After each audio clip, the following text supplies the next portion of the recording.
जल्दी जल्दी आ जाओ भाई सब लोग। राम राम राम।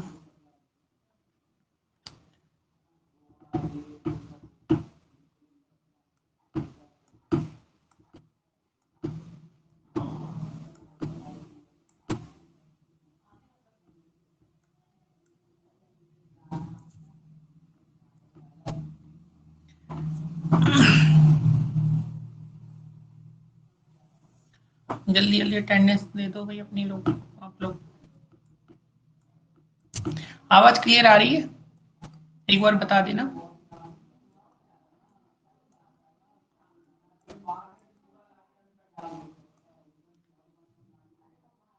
नमस्ते। आवाज क्लियर आ रही है? एक बार ये बता दो। वॉइस एकदम क्लियर है? ओके ओके, ठीक है। तो जहां से लास्ट क्लास छोड़ी थी वहीं से स्टार्ट करेंगे आगे, ठीक है।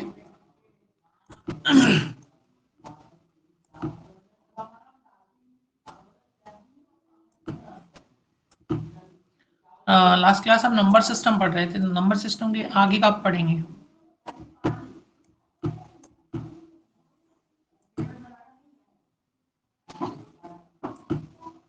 नंबर सिस्टम में हमने पढ़ लिया था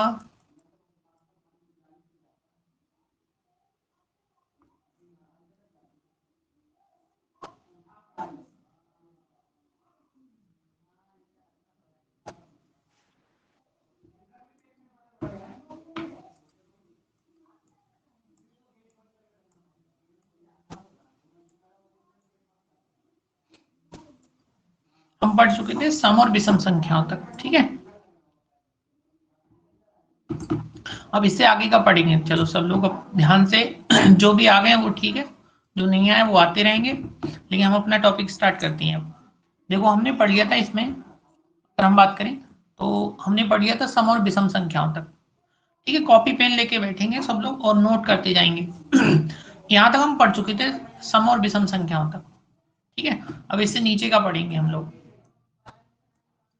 हमारा आज का टॉपिक रहेगा भाज्य और अभाज्य संख्या। एक चीज पीछे थोड़ी समझ लेना, जैसे हमने जीरो के बारे में पढ़ा था। जीरो एक कैसी संख्या है? तो हमने पढ़ा था, सबसे पहला क्वेश्चन था पूर्ण संख्या है, प्राकृतिक नहीं है। कैसी संख्या है? पूर्ण संख्या है, होल नंबर्स में आती है, नेचुरल नंबर्स में नहीं आती है।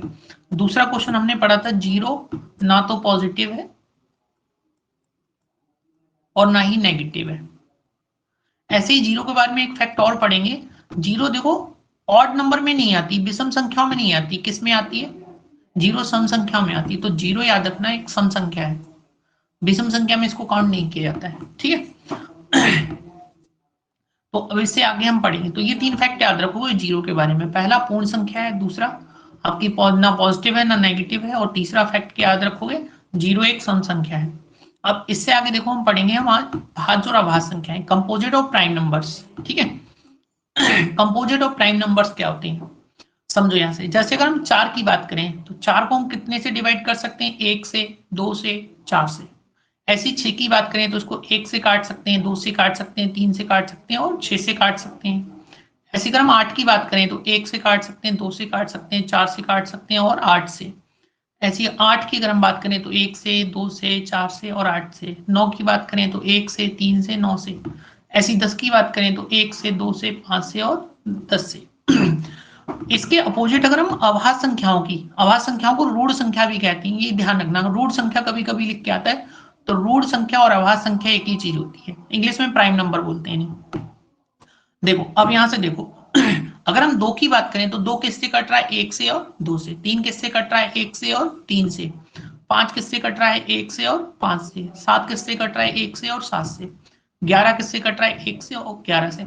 यानी इधर जो नंबर लिखे हैं वो ऐसे नंबर लिखे हैं, हमने ऐसे नंबर लिखे हैं जो अपने अलावा किसी और अंक से नहीं कटते हैं, जबकि इधर वाले जितने भी नंबर हमने लिखे हैं ये नंबर ऐसे हैं जो अपने अलावा और भी अंकों से कट रहे हैं। जैसे 4, 4 के अलावा 2 से भी कट रहा है, 1 से भी कट रहा है। 6, 6 के अलावा 2 से भी कट रहा है, 3 से भी कट रहा है, 1 से भी कट रहा है। तो हमने डेफिनेशन ऊपर लिख रखी है, ऐसे संख्याएं जिनके 2 से ज्यादा फैक्टर हो वो कहलाती हैं आपकी भाज्य संख्याएं, और जिनके केवल 2 फैक्टर हो वो हमेशा कैसी होती? अभाज्य ऋण संख्याएं होती हैं। ठीक है, तो मेन डेफिनेशन से याद रखोगे, क्या याद रखना है कि ऐसे नंबर जिनके 2 से ज्यादा फैक्टर होते हैं वो आपकी कैसी होती है? भाज्य संख्याएं होती हैं। और जिनके केवल 2 फैक्टर बनते हैं वो कैसी संख्याएं होती हैं? वो अभाज्य संख्याएं होती हैं। तो दोनों के बारे में आपको याद रखना है। कंपोजिट ऑफ प्राइम नंबर क्या होते हैं?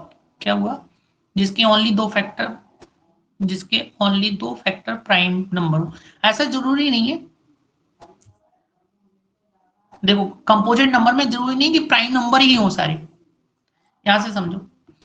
4 की अगर हम बात करें, 4 देखो 1 से भी कट रहा है, 2 से भी कट रहा है, 4 से भी कट रहा है, जबकि 2 कैसा नंबर है? प्राइम नंबर है, लेकिन 4 प्राइम प्राइम नहीं है, 4 कंपोजिट है। तो ऐसा जरूरी नहीं। अब जैसे आपने बात की है अभाज्य संख्याओं में, अभाज्य संख्याओं में ऐसा जरूरी नहीं होता है। जैसे आप देखो 2, 2 किससे कट रहा है? 2 से कट रहा है, लेकिन इसका ये नंबर तो प्राइम है, लेकिन एक प्राइम नहीं होता है। एक अभी बताएंगे हम आगे चल के एक क्या है।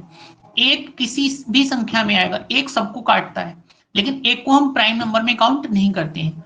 हाँ ये बोल सकते हैं कि जो नंबर प्राइम है वो हमेशा प्राइम से ही कटेगा, कंपोजिट से नहीं कट सकता है, या भाज्य संख्या से नहीं कट सकता है। एक हमारी ना भाज्य होती है ना अभाज्य होती है। इसके रीजन होता है, अभी बताएंगे क्या रीजन है इसका। पहले इसको समझो आप। भाज्य संख्याएं देखो जिनके 2 से ज्यादा फैक्टर होते हैं वो भाज्य होती हैं, और जिनके केवल 2 फैक्टर होते हैं वो कैसी होती है? अभाज्य।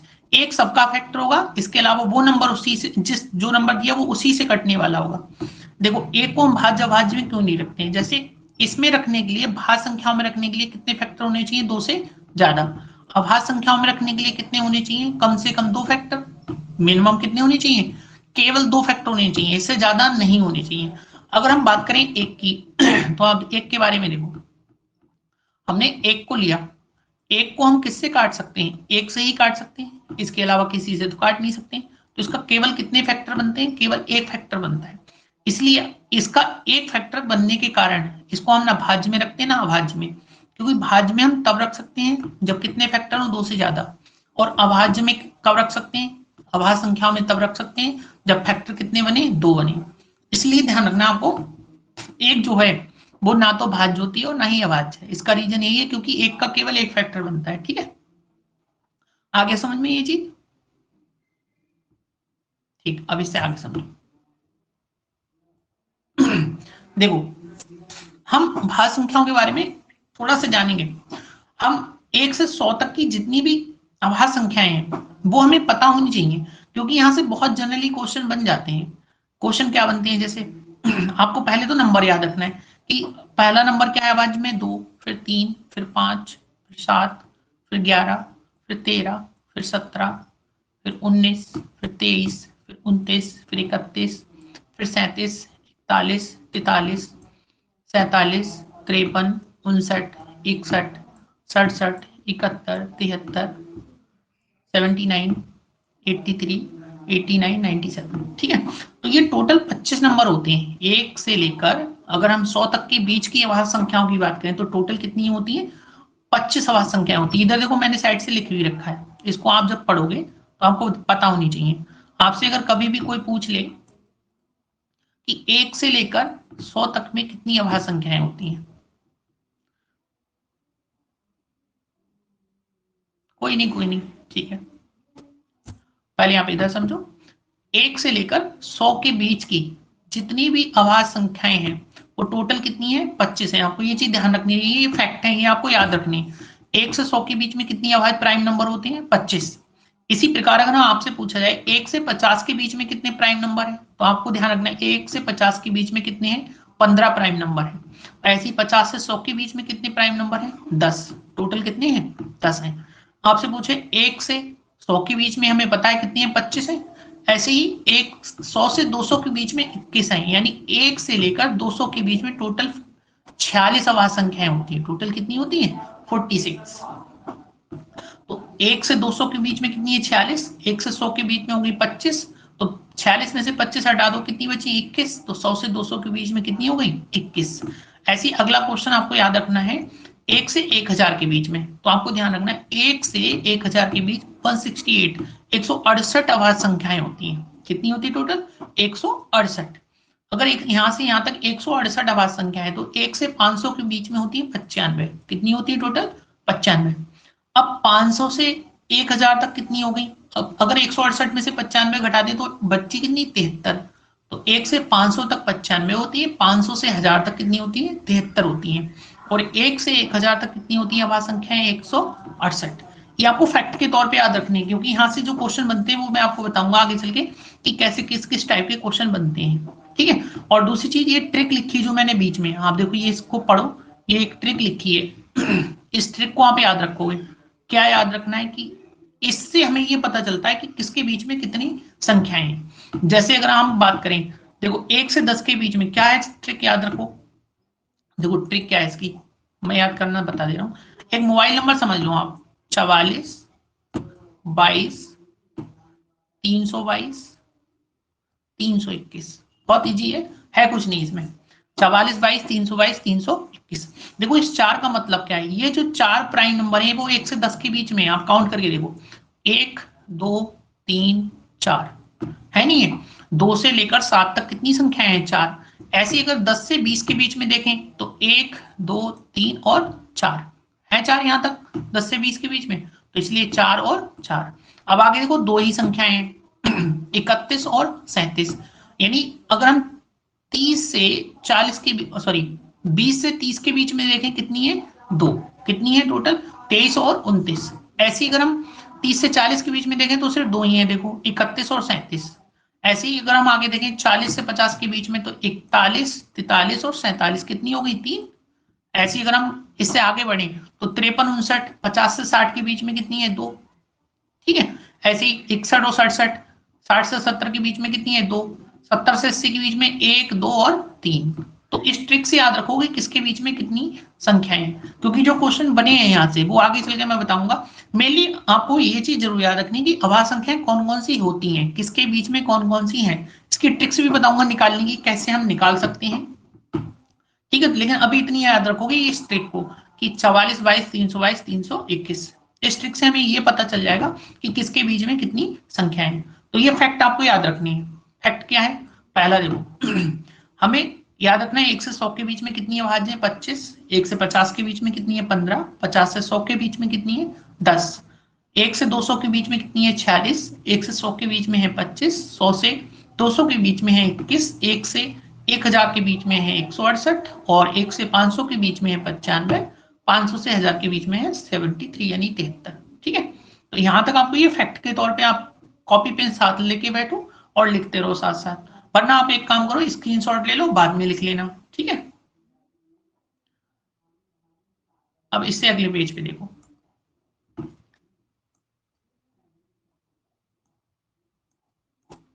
देखो कुछ फैक्ट है यहाँ पे जो याद रखने हैं। जैसे क्वेश्चन पूछा जाता है, अब जैसे मैं एक क्वेश्चन पूछता हूँ आप,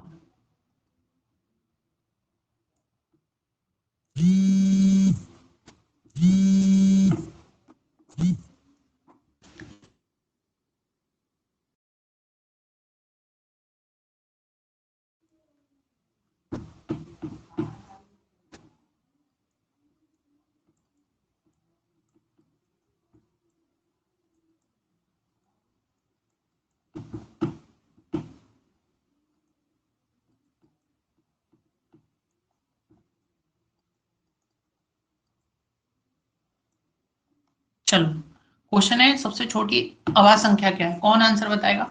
एक बार कमेंट में आंसर करो।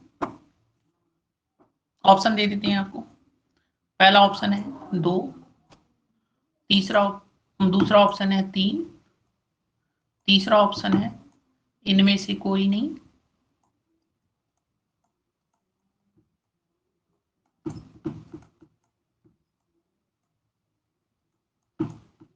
और चौथा ऑप्शन है ज्ञात नहीं कर सकते।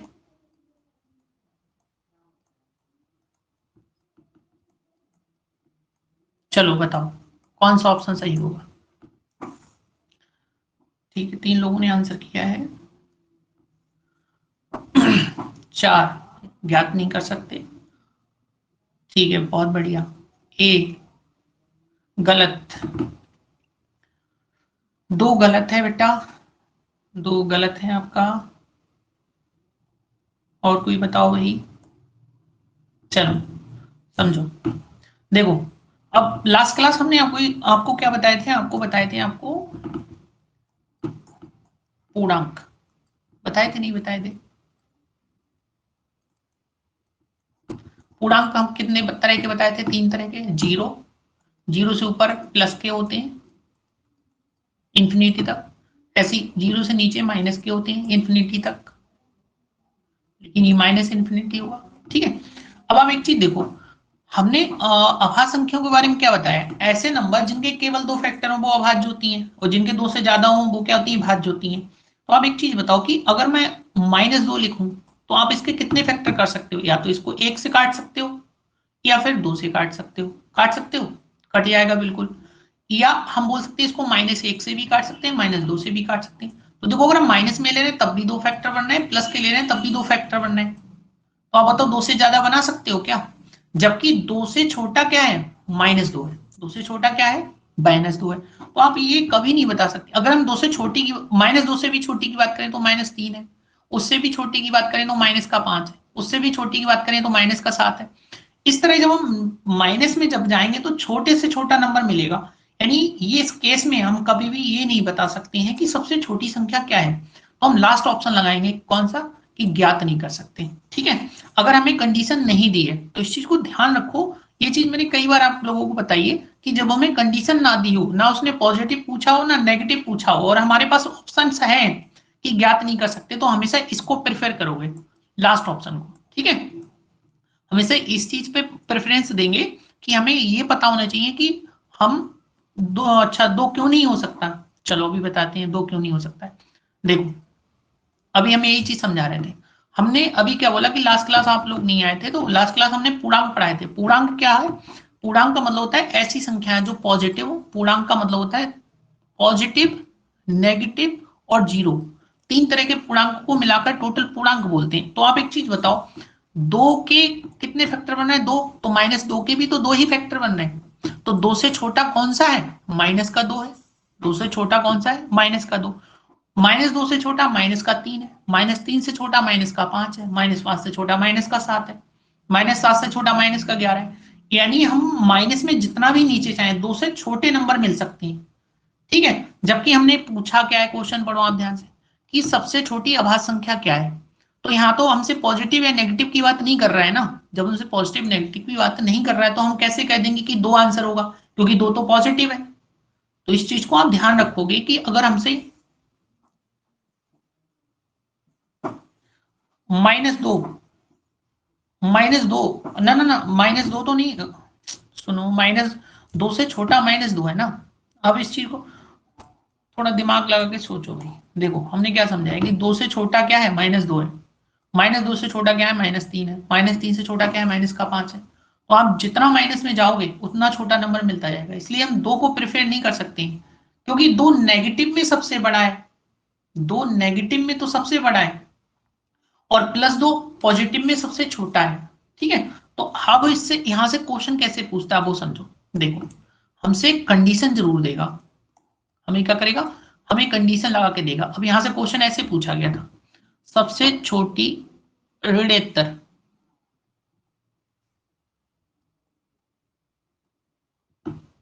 ये क्वेश्चन पूछा गया था टैट के एग्जाम में।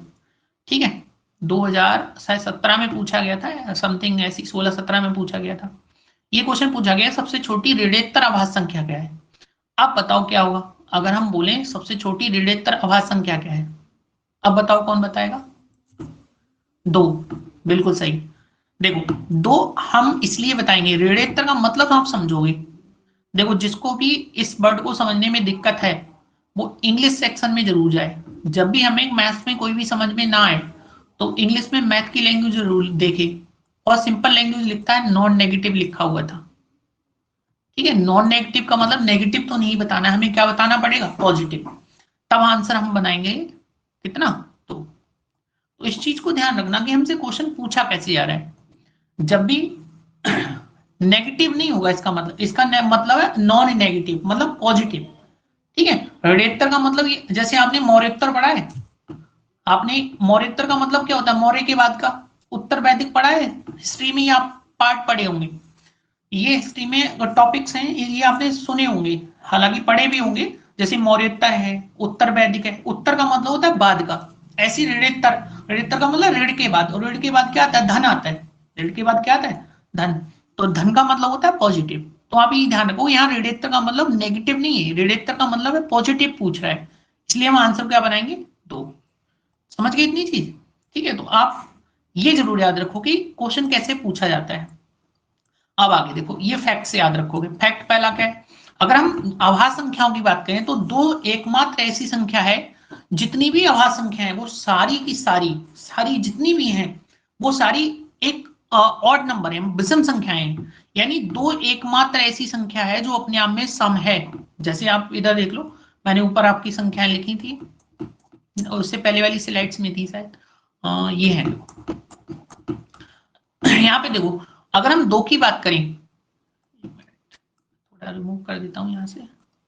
अब देखो यहां से, देखो अगर मैं दो की बात करूं तो दो ही एकमात्र आपको दिख रही सम संख्या है, बाकी इसके अलावा कोई भी आपको सम संख्या दिख रही नहीं दिख रही होगी।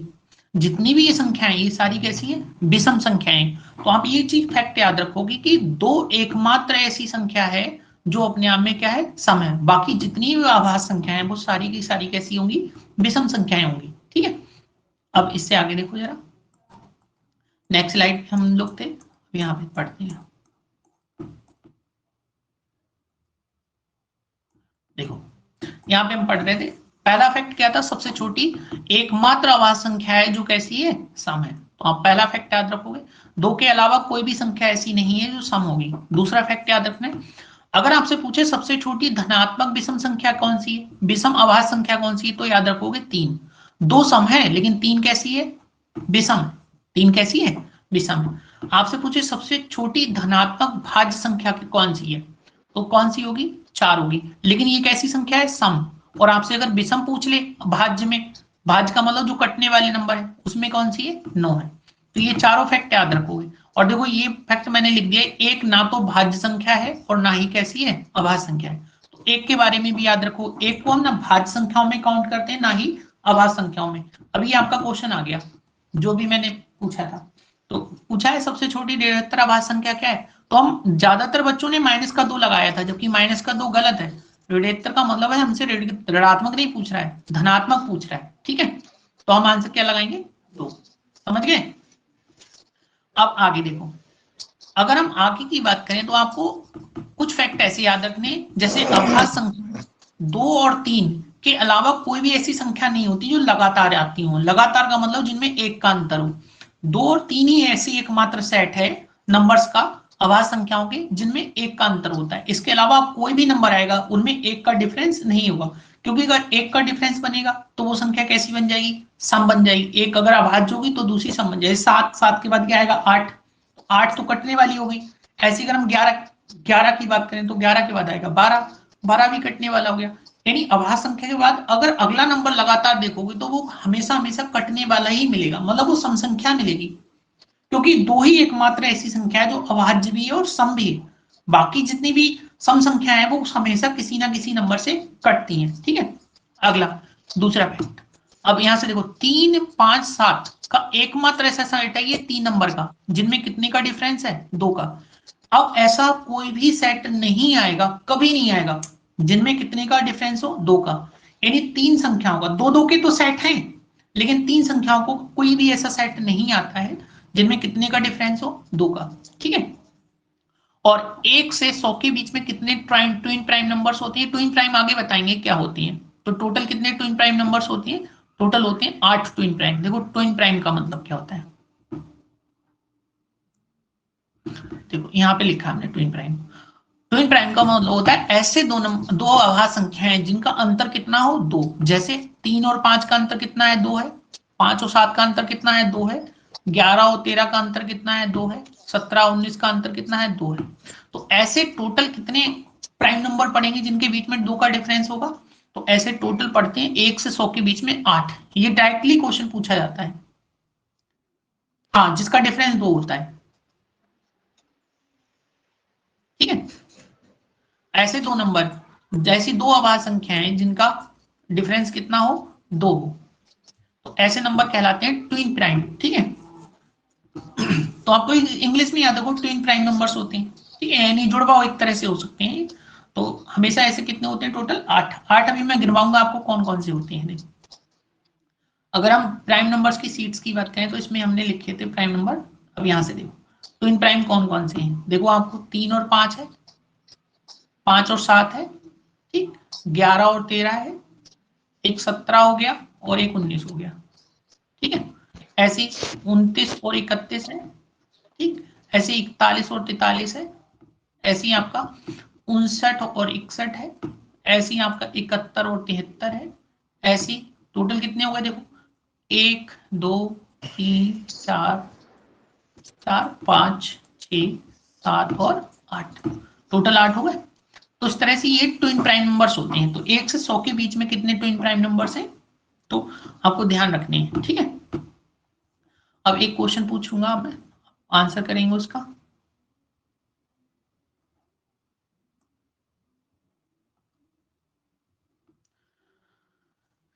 चलो अब क्वेश्चन बताओगे।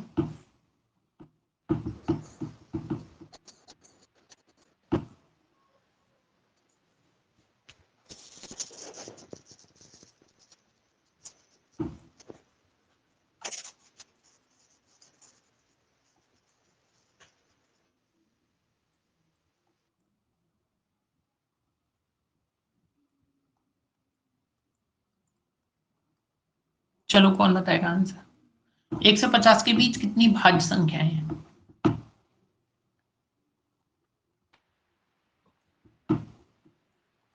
1 से 100 के 34। बीच, स्पीकर ऑफ करो जिसका भी ऑन है।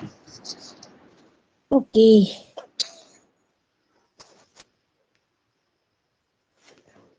क्योंकि ये आवाज पूरे उसमें जाती है ना, इसलिए स्पीकर ऑफ करके बैठा करो, सब लोग सुनते हैं स्पीकर पे।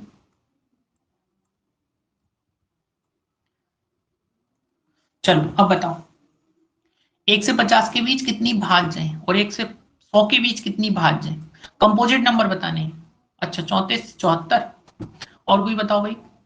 Very good.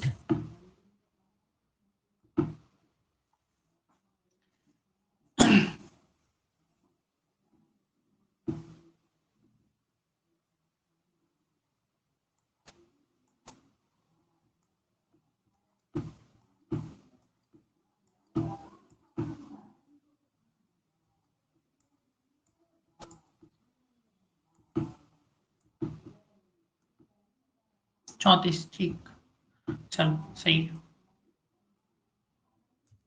देखो समझो, हमें मेनली क्या पता होना चाहिए, हमें अभाज्य संख्या पता होनी चाहिए। अगर हमें अभाज्य संख्याएं पता है तो हम ये बोल सकते हैं कि भाज्य कितनी होंगी। जैसे 1 से 50 के बीच की अगर हम बात करें तो अभाज्य संख्या हमने लिखवाई थी, कितनी होती है? 15। तो आप एक चीज बताओ, 1 से 50 तक संख्याएं टोटल कितनी होंगी? 50। 50 में से 15 कैसी हैं? अभाज्य हैं। तो बची कितनी? 35। तो 35 संख्याएं तो होंगी जो शेष होंगी। लेकिन दिक्कत क्या है, हम ये जो स्टार्टिंग में 1 लिखा है इसको ना भाज्य में काउंट करते हैं ना अभाज्य में, तो उसको 1 को कम कर दो बस, कितनी बचेगी? 34। तो 34 कितनी क्या होंगी? भाज्य संख्याएं होंगी। ठीक है, ऐसे अगर 1 से 100 के बीच बात करें तो 1 से 100 के बीच में जो टोटल नंबर होंगे वो 100 होंगे। टोटल कितने होंगे? 100। लेकिन संख्याएं कितनी होती हैं अभाज्य? वो 25 होती हैं। अगर 25 इसमें से निकाल दें तो बची कितनी? 75। लेकिन दिक्कत है ये इस 1 को हम काउंट नहीं करते, तो 1 को निकाल दो, बची कितनी संख्या है? 74। तो 74 भाज्य संख्याएं होंगी। अगर 25 भाज्य संख्या है तो 74 कैसी होंगी? भाज्य संख्याएं होंगी। ठीक है, तो ये चीज समझ में आ गई। तो इन दोनों क्वेश्चंस को याद रखोगे।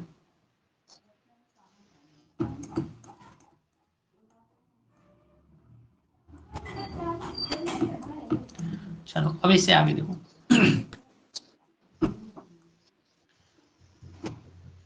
अब यहाँ पे कुछ फैक्ट्स हैं जो आपको याद रखने हैं। जैसे अगर हम बात करें कोई भी दो विषम संख्याओं को अगर हमें जोड़ें, ठीक है, तो उनका जोड़ हमेशा कैसा आएगा, सम संख्या आएगा। जैसे हम 3 और 5 को जोड़ेंगे तो एक क्या आएगा, 8। 8 एक कैसी संख्या है, सम संख्या है। ये इंग्लिश में लिख दिया है तो आप इस चीज को ध्यान रखें। ऑड का मतलब होता है विषम, इवन का मतलब होता है सम। जिसको हिंदी में लिखना है वो हिंदी में लिख सकता है। अगर किसी भी दो विषम संख्याओं को जोड़ेंगे तो उसका जोड़ क्या आएगा, एक सम संख्या आएगी, ठीक है। ऐसी दो सम संख्याओं को जोड़ेंगे तो हमेशा सम ही आएगा, ठीक है। आप ऐसे समझ लो, जैसे माइनस माइनस क्या होता है, इसकी मैंने ट्रिक्स भी लिख रखी है साइड से, आप वहां से भी समझ सकते हो कि माइनस माइनस क्या होता है। देखो इधर मैंने साइड से लिख भी रखा है कि जब हम ऑड नंबर जोड़ते हैं, ठीक है, तो ऑड को मतलब आप ऐसे समझ लो माइनस का है, तो माइनस माइनस जब भी जोड़ोगे तो प्लस आएगा, प्लस प्लस जोड़ोगे तो प्लस ही रहता है, और प्लस माइनस जोड़ोगे तो क्या हो जाता है, माइनस, ठीक है। तो इस चीज को आप याद रखोगे कि कभी भी हम दो सम संख्याओं को जोड़ेंगे तो सम आएगा, अगर हम दो विषम संख्याओं को जोड़ेंगे तब भी सम आएगा, लेकिन अगर एक सम हो और एक विषम हो तो हमेशा जोड़ के आएगा, विषम आएगा। इन फैक्ट्स को याद रखना है आपको, बहुत इंपॉर्टेंट है, कभी बहुत महत्वपूर्ण रोल प्ले करेंगे आगे। ऐसे देखो 3 ऑड नंबर को जोड़ें तो जोड़ क्या आएगा, एक ऑड नंबर आएगा, ठीक है। जोड़ कैसा आएगा, ऑड। मैंने एग्जांपल भी दिया है, जैसे 3 5 7 को जोड़ेंगे तो 15 हो जाएगा। 15 एक ऑड नंबर है, ठीक है, एक विषम संख्या है। ऐसी अगर हम 3 सम संख्याओं को जोड़ें तो जोड़ क्या आएगा, यानी सम संख्याएं हम कितनी भी जोड़ें जोड़ हमेशा सम ही आता है, लेकिन विषम संख्याओं में ऐसा नहीं होता है। जब हम दो विषम संख्याएं जोड़ते हैं तो सम आता है, लेकिन जब 3 विषम संख्याएं जोड़ते हैं तो विषम हो जाता है। 4 जोड़ेंगे फिर सम हो जाएगा, ठीक है। तो ये चीज ध्यान रखनी है। ऐसे अगर हम मल्टीप्लाई की बात करें तो मल्टीप्लाई में याद रखना है, दो विषम संख्याओं को अगर हम कभी भी गुणा करेंगे तो हमेशा विषम ही बनेगा। जैसे 3 और 5 को गुणा करो 15 हुआ, 3 और 7 की गुणा करके देख लो 21, 21 कैसा है, विषम संख्या है। ऐसी सम सम की गुणा कभी भी करोगे हमेशा क्या आएगा, सम आएगा, ठीक है। अगर हम कभी भी सम और विषम की गुणा करें तो हमेशा याद रखना सम संख्या आती है, क्योंकि दो एक ऐसा नंबर है किसी से भी गुणा करके उसको सम कर देता है, और अगर सम संख्या होगी और विषम को गुणा करेंगे तो वो सम बन जाएगी अपने आप, ठीक है। ऐसी पावर पे याद रखोगे, कभी भी प्लस की पावर जैसे 2 हो तो ये प्लस का ही रहेगा, माइनस की पावर अगर 2 हो तो ये किस में हो जाएगा, प्लस, क्योंकि माइनस माइनस की गुणा प्लस बन जाती है, ठीक है। तो ये याद क्या रखोगे कि 2 एक कैसी संख्या है, सम संख्या है, तो प्लस पे अगर ऑड पावर है, विषम संख्या है, तो प्लस ही रहेगा, क्योंकि प्लस की गुणा कितनी बार भी करो प्लस ही रहता है। और प्लस पे अगर इवन पावर है, इवन का मतलब सम संख्या है, तो भी प्लस का रहेगा। लेकिन माइनस पे अगर ऑड पावर है तो माइनस का ही आएगा, यानी माइनस, जैसे हम लिखें माइनस का 1 और इस पे पावर लगा दें 3 तो ये माइनस का ही आएगा, ठीक है। लेकिन माइनस पे पावर अगर हम 2 लगा दें तो ये प्लस का हो जाएगा, क्योंकि इसकी माइनस माइनस की 2 बार गुणा करूं तो इसमें बदल जाएगा प्लस में। तो आपको यही चीज यहाँ पे लिखी है कि अगर माइनस पे पावर कैसी हो, विषम संख्या हो तो माइनस का हो जाएगा, लेकिन माइनस पे पावर एक सम संख्या हो, इवन नंबर हो तो कैसा हो जाएगा, प्लस का, ठीक है। तो ये चीज ध्यान रखेंगे आप। यहां तक क्लियर हो गया, हाँ बिल्कुल सही, ठीक। अब यहां तक क्लियर हो गया, नहीं हो गया, ठीक। अब यहां से देखो, इससे नीचे क्वेश्चन है। क्वेश्चन नंबर पहला है, पढ़ो और आंसर करो।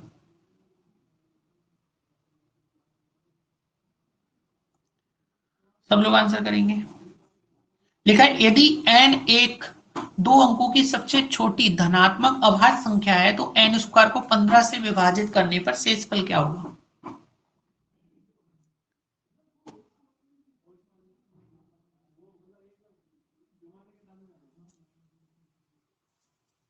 चलो आंसर करो फटाक से।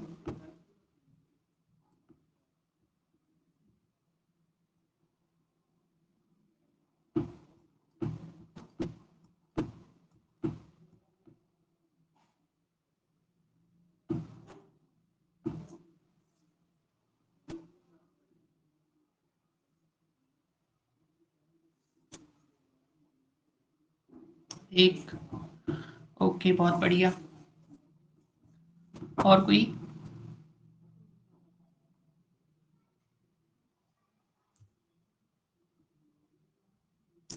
एक, बहुत बढ़िया सूरजपाल। चलो ठीक है, एक ही आंसर आएगा। देखो सिंपल है क्वेश्चन, कुछ है नहीं वैसे तो, अब थोड़ा सा दिमाग लगाना है। कह रहा है n एक दो अंकों की सबसे छोटी अभाज्य संख्या है, तो n दो अंकों की सबसे छोटी अभाज्य संख्या क्या होती है, 11। तो n स्क्वायर बोल रहा है, यानी 11 का स्क्वायर, और 11 का स्क्वायर कितना होता है, 121। कह रहे इसको अगर हम 15 से भाग करें तो क्या आएगा, तो हमें पता है 15 8 कितना होता है 120। तो आपको पता है 121 में से 120 घटाएंगे कितना बच जाएगा, 1। ठीक है, तो इसी प्रकार नेक्स्ट क्वेश्चन है वो भी करो, इसका आंसर कितना हो जाएगा 1। Next question,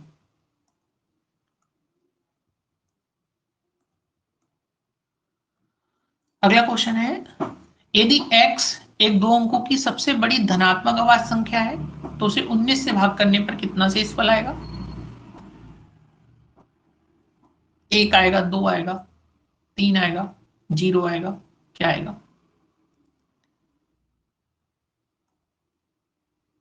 1। नेक्स्ट क्वेश्चन का आंसर करो,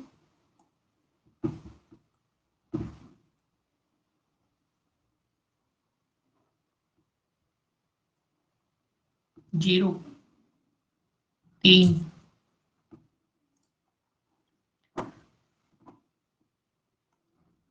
11। चलो समझो, देखो क्या बोला है, x दो अंकों की सबसे बड़ी धनात्मक अभाज्य संख्या है, तो दो अंकों की सबसे बड़ी धनात्मक अभाज्य संख्या होती है 97।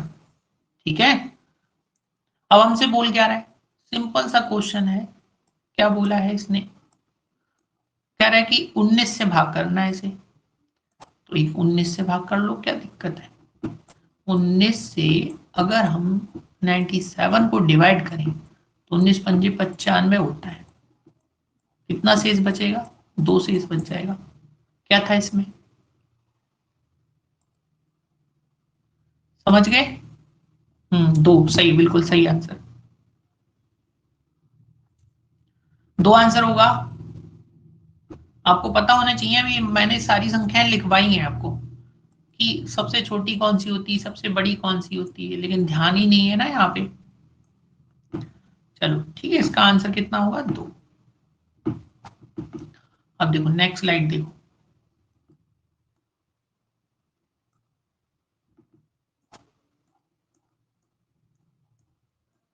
देखो आगे हम पढ़ेंगे रिलेटिव प्राइम नंबर। ठीक है, रिलेटिव प्राइम नंबर क्या होते हैं, ऐसे दो नंबर चाहे वो प्राइम हो या कंपोजिट हो, उनके एचसीएफ अगर एक आता है, एचसीएफ का मतलब होता है मासा, अगर उनका मासा एक होता है तो ऐसी संख्या आपेक्षिक अभाज्य संख्याएं कहलाती है, रिलेटिव प्राइम नंबर कहलाती है। ठीक है, जैसे 3 प्राइम है लेकिन 4 कैसा है, कंपोजिट, लेकिन इनका अगर हम एचसीएफ निकालेंगे, एचसीएफ का मतलब होता है ऐसा नंबर जो उन्हें पूरी पूरी तरह काट सके, तो लेकिन दोनों संख्याओं को काटे, तो जैसे 3 और 4 को अगर हम काटें तो एक ही एकमात्र नंबर होगा जिनसे ये कट पाएंगे, अदर कोई भी नंबर ऐसा नहीं होगा जिन दोनों को काटता हो। ऐसी 9 और 10 को अगर हम काटें, जरूरी नहीं वो साथ साथ हों, अलग अलग भी हो सकते हैं। ठीक है, 9 और 10 को काटें तो ये 9 और 10 भी किससे कटेंगे, एक से ही कटेंगे। ऐसी 16 और 25 में अगर हम कॉमन नंबर देखें तो क्या निकलेगा, एक ही निकलेगा। ठीक है, तो ऐसे दो नंबर चाहे वो कंपोजिट हो या प्राइम हो, अगर ऐसे दो नंबर जिनको हम एक से डिवाइड करें, सॉरी जिनका एचसीएफ एक निकलता है, तो ऐसे नंबर कहलाते हैं आपके रिलेटिव प्राइम नंबर, सापेक्षिक अभाज्य संख्याएं। ठीक है, ऐसी सह अभाज्य संख्याएं होती को प्राइम नंबर, ये ऐसे दो नंबर होते हैं जिनका ऐसी दो अभाज्य संख्याएं होती हैं, इसमें अभाज्य भी हो सकती हैं और नहीं भी हो सकती हैं। ठीक है, तो ऐसी दो अभाज्य संख्याएं जिनका एचसीएफ कितना आता है, एक आता है, दोनों में डिफरेंस है। देखो इसमें जरूरी नहीं अभाज्य हो, लेकिन इसमें को प्राइम नंबर में ऐसा जरूरी है जिसमें क्या हो, अभाज्य हो। ठीक है, ऐसी दो अभाज्य संख्याएं जिनका एचसीएफ एक होता है, जैसे 2 और 3 का एचसीएफ निकालोगे कितना आएगा, 1। 5 और 7 को काटने वाला एक नंबर ढूंढे तो भी 1 आएगा, 11 और 13 को काटने वाला ढूंढे तब भी 1 आएगा। तो ऐसे नंबर जिनका एचसीएफ एक आता है, ऐसी संख्याएं कहलाती हैं को प्राइम नंबर, सह अभाज्य संख्याएं। ठीक है, तो ये फैक्ट याद रखोगे। ठीक है, सापेक्षिक अभाज्य संख्या क्या होती है, ऐसे दो कोई दो संख्याएं जिनका एचसीएफ क्या हो, एक हो, चाहे वो प्राइम हो या ना हो। ठीक है, ऐसे ही को प्राइम नंबर क्या होते हैं, सहअभाज्य संख्याएं, ऐसी दो अभाज्य संख्याएं जिनका एचसीएफ एक हो लेकिन वो प्राइम ही हो, ऐसी संख्याएं कहलाती हैं सहअभाज्य संख्याएं। ठीक है, चलो अब ये तो आपको बता चुके हैं ट्विन प्राइम नंबर क्या होते हैं। ट्विन प्राइम नंबर ऐसे दोनों अभाज्य संख्या है जिनका डिफरेंस कितना हो 2, ऐसे नंबर कहलाते हैं आपके ट्विन प्राइम नंबर। ठीक है, अब यहां से क्वेश्चन से पहला क्वेश्चन ये है, करके देखो। क्वेश्चन है यदि x x प्लस 1 दो अभाज्य संख्या है तो x का मान क्या है? करो सॉल्व।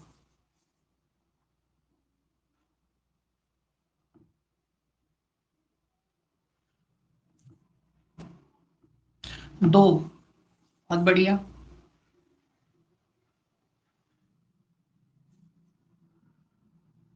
दो, बिल्कुल सही। दो दो, बहुत बढ़िया। चलो देखो दो आंसर कैसे होगा। पहली चीज तो हमने आपको लास्ट क्लास अभी अभी बिल्कुल जस्ट बताया कि 2 और 3 एकमात्र ऐसा सेट है जिनमें एक का डिफरेंस है। कितने का? एक का।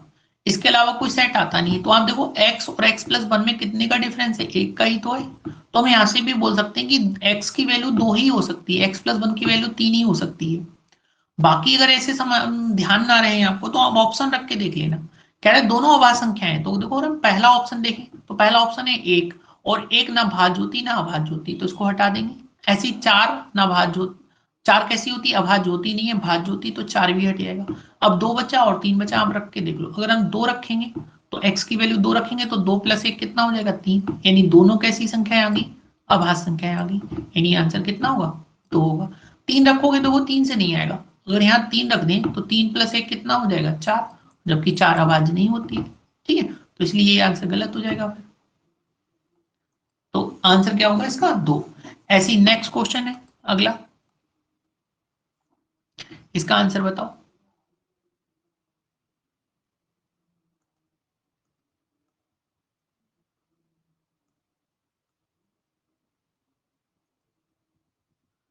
अगले का आंसर 2 एंड 3।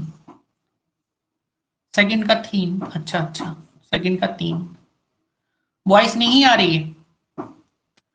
आवाज तो आनी चाहिए। क्या वॉइस नहीं आ रही है? एक बार बता देना।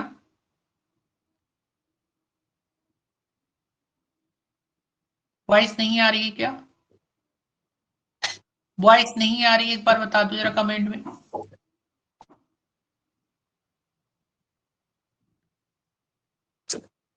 आ रही है? आवाज तो क्लियर आ रही है भाई इधर से।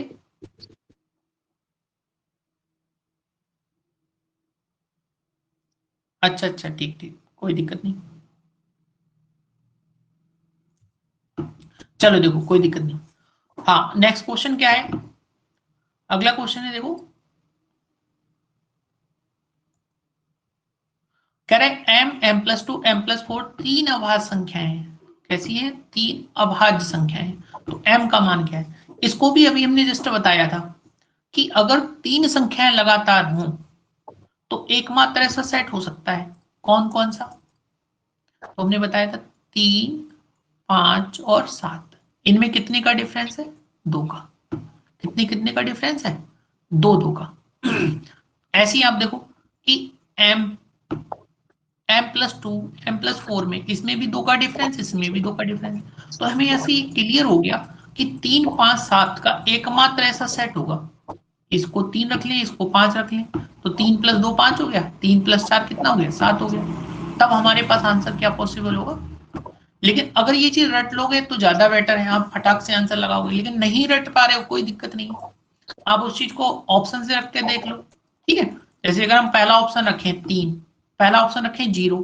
0 आपका आपको बता चुके हैं कि 0 आप जैसे 10 है, 10 कैसा नंबर है? आपका कंपोजिट नंबर है, भाज्य संख्या है, तो 0 भी एक भाज्य संख्या होगी। एक को हम ना भाज्य में रखते हैं ना अभाज्य में रखते हैं, तो दो ऑप्शन तो ऐसे ही चलेगा। अब हमारे पास बचे दो ऑप्शन। तो अगर हम पहला ऑप्शन रखें 2, तो 2 प्लस 2 कितना हो जाएगा? 4। अब 4 होता नहीं है, तो इसलिए ये भी ऑप्शन चला गया। अब एक ही ऑप्शन बचा जो आंसर होगा, चाहे तो आप रख के देख लेना। समझ गए? ठीक है, ऐसे ही अगला देखो, तीसरा क्वेश्चन है एन किस मान के लिए एन एन प्लस 1 और एन प्लस 3 तीनों अभाज्य संख्या प्राप्त होंगी। ठीक है, एन के किस मान के लिए? तो एन के किस मान के लिए होंगी? देखो अब इसमें कितने का डिफरेंस है? 1 का। इसमें कितने का डिफरेंस है? 2 का। तो 1 का डिफरेंस तभी आ सकता है जब ये 2 हो और ये 3 हो। समझ गए? अगर ये 3 है तो ये कितनी होगी? 5। तो आंसर क्या लगाओगे? 2। ठीक है। आभाज्य संख्याओं में 1 का डिफरेंस तभी आ सकता है जब पहली संख्या 2 हो और दूसरी संख्या क्या हो? 3 हो। इसके अलावा नहीं आ सकता है। ठीक है, ठीक, बिल्कुल सही। अब नेक्स्ट क्वेश्चन देखो।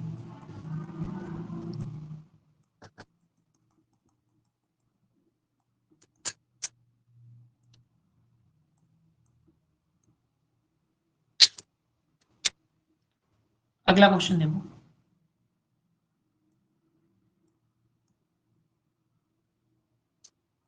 कह रहा है पी क्यू आर 3 अभाज्य संख्याएं हैं। ठीक है, और p plus q plus r बराबर कितना है? 38 है। तो r का अधिकतम मान क्या हो सकता है? चलो बताओ भाई, r का अधिकतम मान क्या हो सकता है? 31, 31 और किसी का?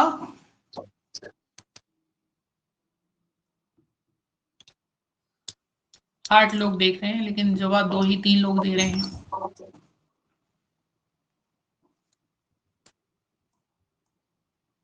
थर्टी वन, राइट, बिल्कुल सही आंसर। देखो कैसे निकालोगे, बड़ा सिंपल है, समझाते हैं थोड़ा सा। देखो क्या बोला है, P plus q plus r, तीनों का जोड़ कितना है? 38 है। अब देखो इससे पहले हमने आपको फैक्ट बताए थे कुछ, कि अगर हम दो अभाज्य संख्याओं को दो विषम संख्याओं को जोड़ते हैं तो जोड़ बन जाता है सम।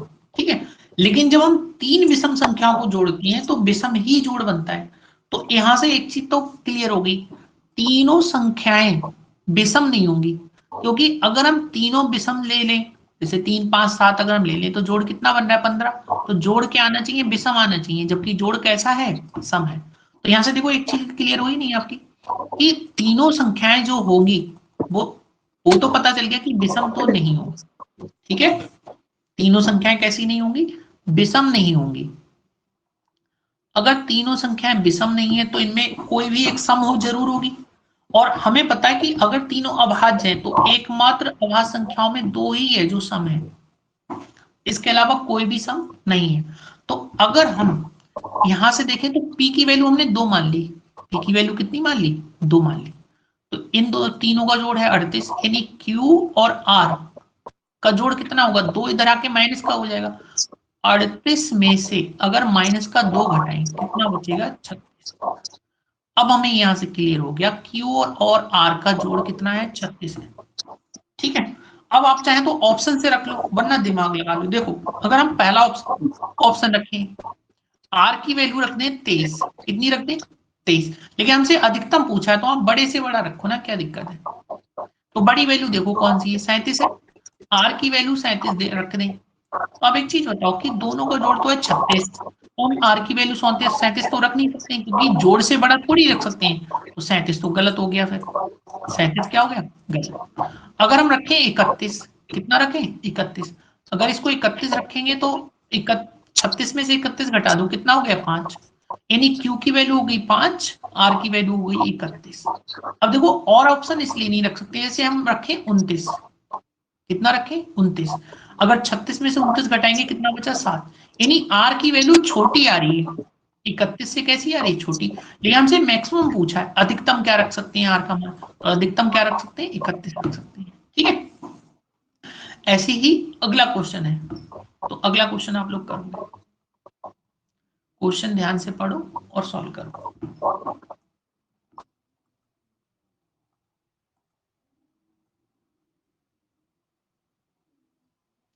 चलो, एबीसी 3 अभाज्य संख्याएं हैं जिनका योगफल 100 है, जिसमें से ए न्यूनतम संख्या है और बी का मान सी से 36 कम है। तो सबसे छोटी अभाज्य संख्या क्या है? सबसे बड़ी, सॉरी, सबसे बड़ी अभाज्य संख्या क्या है? चलो आंसर बताओ।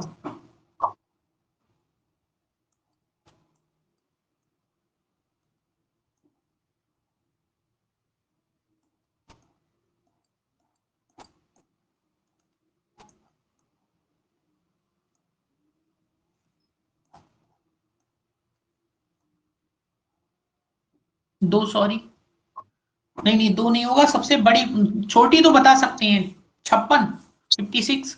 अरे भाई महिपाल 56 कैसे हो सकता है? 56 तो कटने वाला नंबर हुआ ना, हमसे तो अभाज्य बोला ना, तीनों अभाज्य हैं, तो 56 अभाज्य कहां से हुआ? 7 अट्ठे 56 होता है, 8 सत्ते 56 होता है, 14 चौका 56 होता है, ठीक है, 9 चौक 56 होता है। इतनी संख्याओं से तो 56, 28 दूनी 56 होता है, इतनी संख्याओं से तो कटता है। 57, ठीक, और कोई बताओ? गलत है बेटा, और कोई बताओ?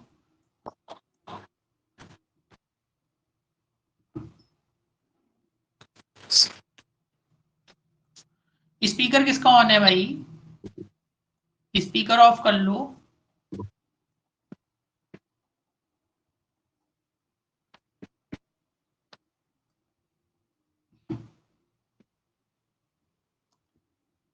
क्वेश्चन विजिबल नहीं है, अच्छा ठीक ठीक,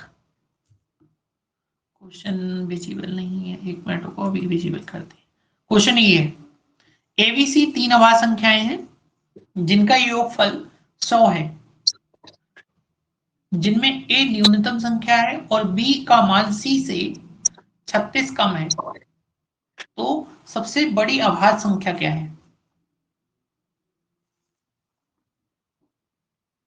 महिपाल जो आंसर तुमने बताया है, अरे दिख नहीं रहा, अब कैसे दिख नहीं रहा है? अब तो दिखना चाहिए, 59। अच्छा, और भी बताओ भाई, 59 किसी का आ रहा है? 59 किसी का आ रहा है?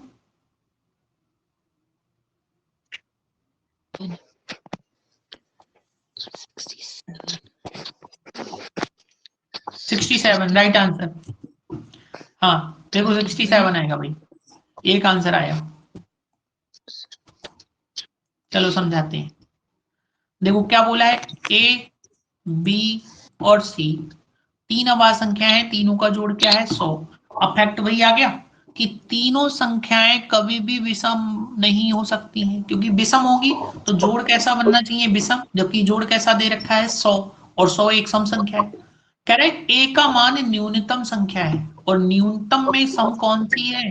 2 है, ठीक है। तो यहां से क्लियर हो गई ये बात कि दो की ए की वैल्यू 2 ही हो सकती है अगर ए न्यूनतम है तो, ठीक है।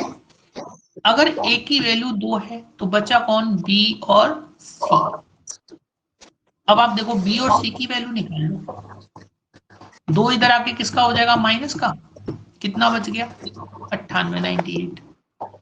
अब यहां से क्लियर हो गई एक चीज, हमसे बोला क्या है, कह रहा बी का मान सी से कितना कम है?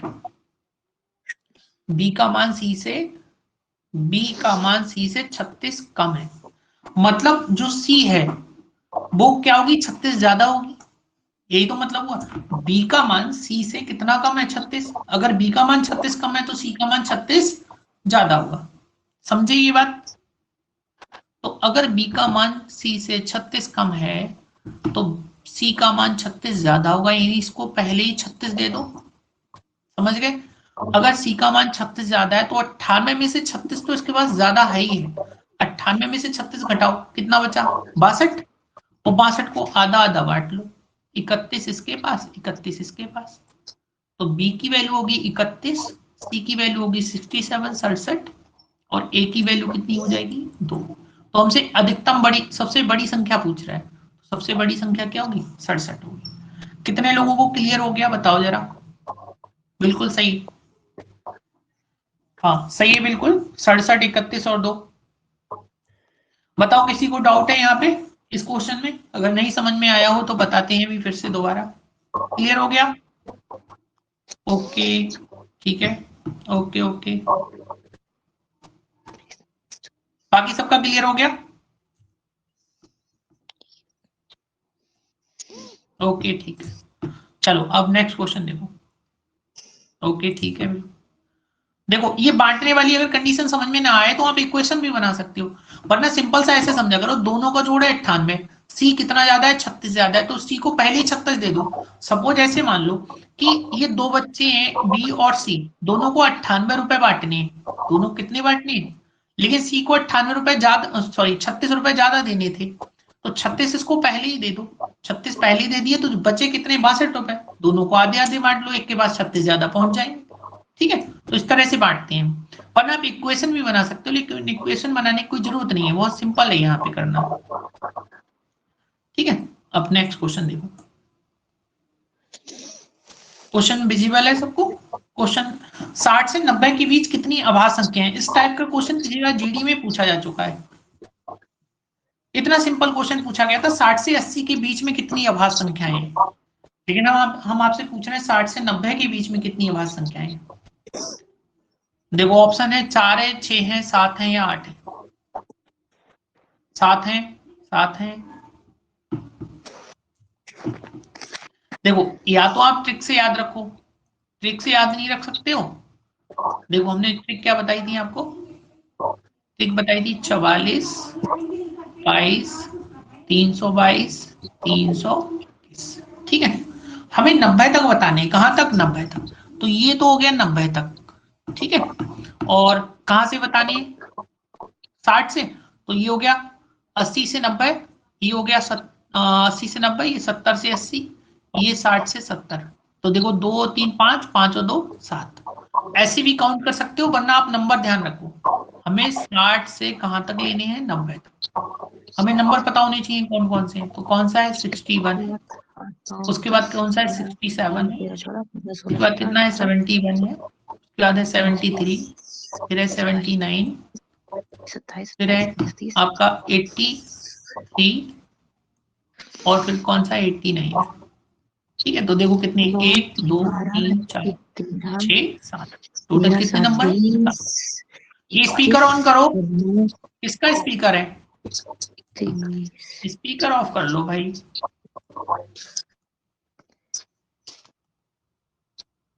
ठीक है, तो आंसर कितना होगा 7। 50 से 80 के बीच की सभी अभाज्य संख्याओं का जोड़ क्या होगा, करके दिखाओ। अब 50 से 80 के बीच हमें अभाज्य संख्याएं पता होनी चाहिए कौन कौन सी होती हैं।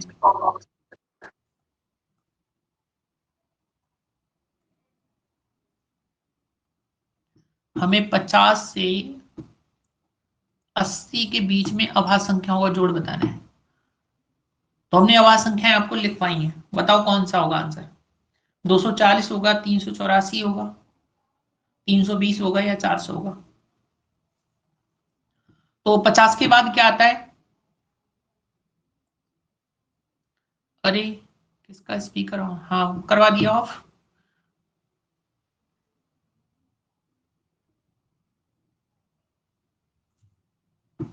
कोई बात नहीं, हो जाता है। चलो अगला बताओ, 50 से 80 के बीच कितनी अभाज्य संख्याएं हैं, नहीं अभाज्य संख्या को जोड़ बताना है, सॉरी, फटाक से जोड़ बताओगे।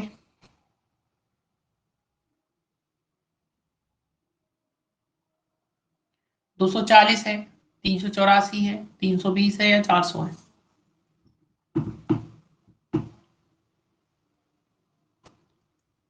पहली है 53, 463, 463 तो ऑप्शन भी नहीं है शायद, नहीं है। पहली है 53, 53 के बाद कितनी होगी 59, 59 के बाद होगी 61, 61 के बाद होगी 67, 67 के बाद होगी आपकी 71, 71 के बाद होगी 73, 73 के बाद होगी 79, 79। ठीक है, अब आप इनको जोड़ के देख लो, 463 आ रहा है।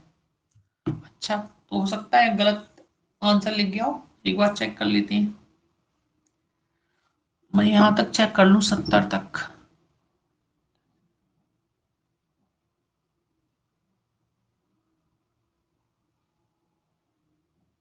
हाँ, ये 79 लास्ट में जुड़ा हुआ नहीं था।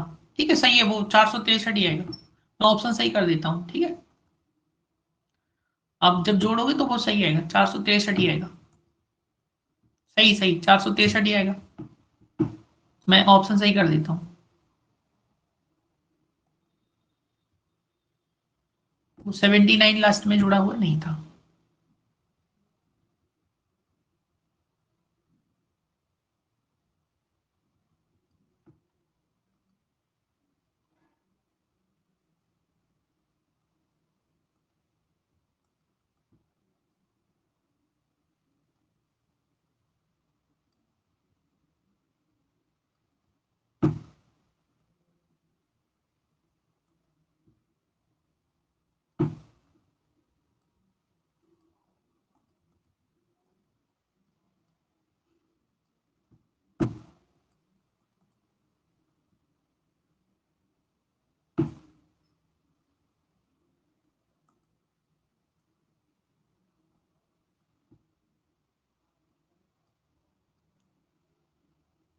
ठीक है, 463 ही होगा।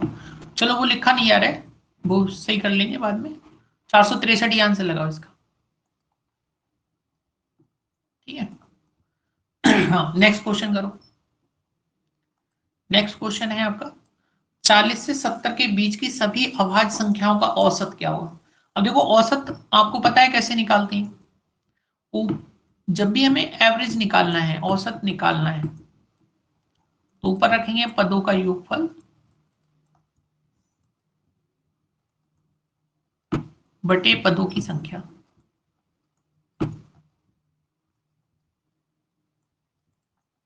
ठीक है, जब भी हमें औसत निकालना है, औसत निकालो सब लोग।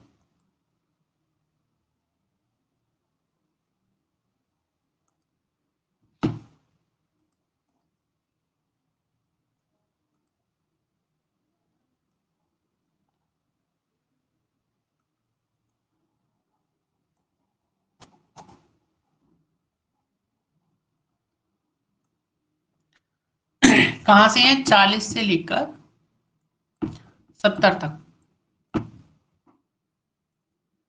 कितना है, एक 371/7।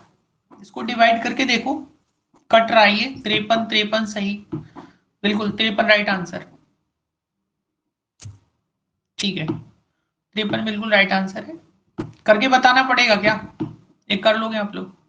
देखो पहली क्या है, 41, 41, फिर हम अगली लेंगे 43, 43 के बाद आएगा 47, 47, 47 के बाद आएगा आपका एक सेकेंड 53, 53 के बाद आएगा आपका 59, 59 के बाद आएगा 61, 61 के बाद आएगा 67। ठीक है, सबको जोड़ लेंगे, कितना आएगा 371। और टोटल कितनी संख्या है, 1 2 3 4 5 6 7, 7 से भाग कर लेंगे। 7 से भाग करोगे तो 7 पंजे 35 और 7 21। ठीक है, तो जोड़ कितना आएगा इसका, 371/7, और डिवाइड करके एवरेज निकल आएगा कितना, 53। तो इसका आंसर हो जाएगा 53। ठीक है, चलो अब नेक्स्ट स्लाइड पे क्वेश्चन है, सॉल्व करो। चलो करके दिखाओ। पहला क्वेश्चन है 1 से 50 के बीच कुल x अभाज्य संख्याएं हैं, जबकि 50 से 100 के बीच कुल y अभाज्य संख्याएं हैं। तो x³ माइनस y³ का मान क्या है। ठीक, बिल्कुल सही है 53 आंसर। नेक्स्ट क्वेश्चन कर।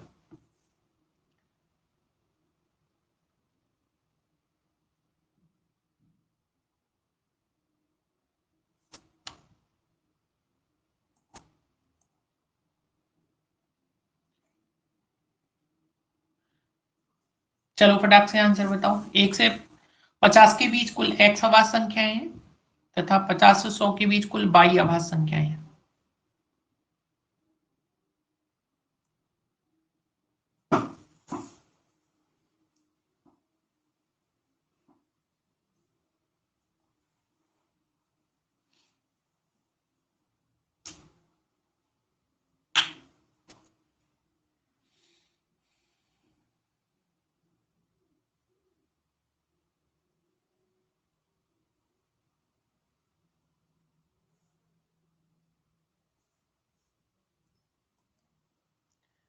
2375 बिल्कुल राइट आंसर,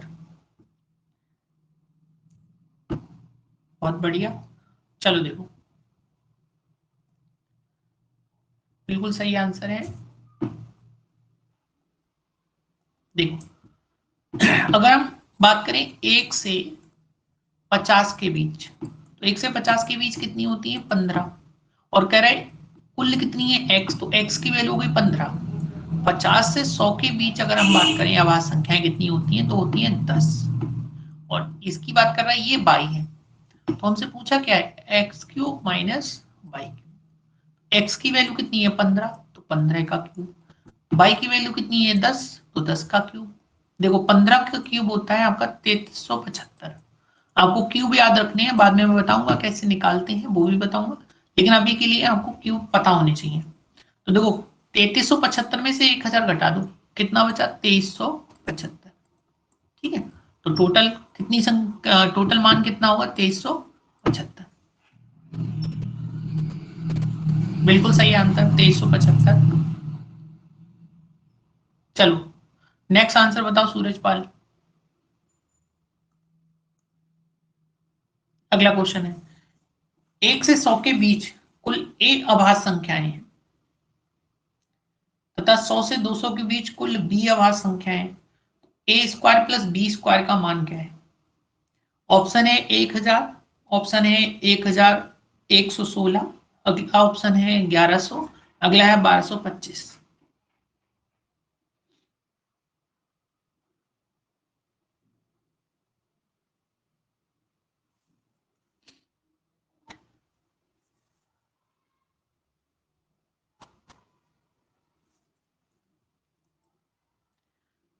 1066 और कोई?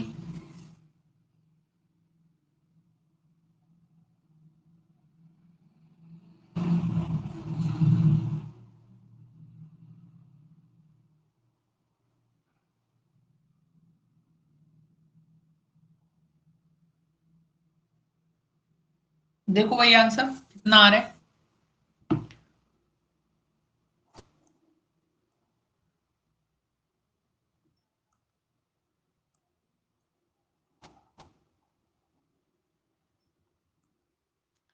पहले बोला 1 से 100 के बीच में है एक ए अभाज्य संख्या है, ए का मान हो गया 25। ठीक है, और 100 से 200 के बीच में है बी अभाज्य संख्या है, बी का मान हो गया 21। तो हमसे पूछा है ए स्क्वायर प्लस बी स्क्वायर। ठीक है, ये पूछा गया है, ए स्क्वायर प्लस बी स्क्वायर निकाल लो। 25 का स्क्वायर प्लस 21 का स्क्वायर, 25 का स्क्वायर हो गया 625 प्लस 21 का स्क्वायर हो गया 441, बस जोड़ दो। ठीक है, 5 और 1 6, और 6 और 4 कितना हो, 2 और 4 कितना हो गया 6, और 6 और 4 हो गया 10, 1066।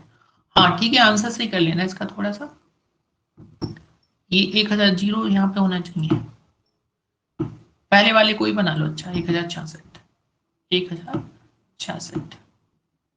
ठीक है, पहला वाला ऑप्शन बना देना, 1066 सही है, बिल्कुल सही है, सही है, बिल्कुल सही है। ठीक है ठीक है, अरे कोई नहीं, तो अपना सॉल्व कर लो, मिस्टेक हो जाती है, ध्यान नहीं रहा होगा लिखने का। आपका जो आंसर है वो आंसर बताइएगा। ठीक है, बाकी चेक तो हो ही जाएगा यहाँ पे। 1066 सही है बिल्कुल। हाँ नेक्स्ट क्वेश्चन करो अगला। 1 से 500 के बीच कुल m अभाज्य संख्याएं हैं और 500 से 1000 के बीच कुल n अभाज्य संख्याएं हैं, तो m इंटू n का मान क्या है?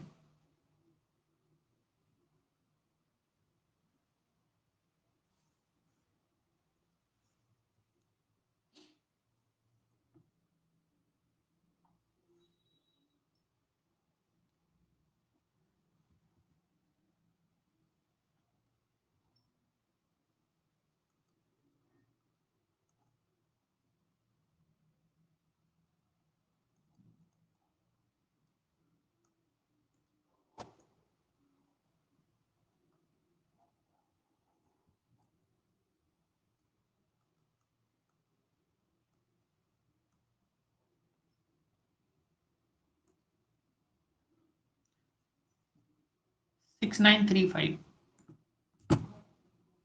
और किसी का है 6935?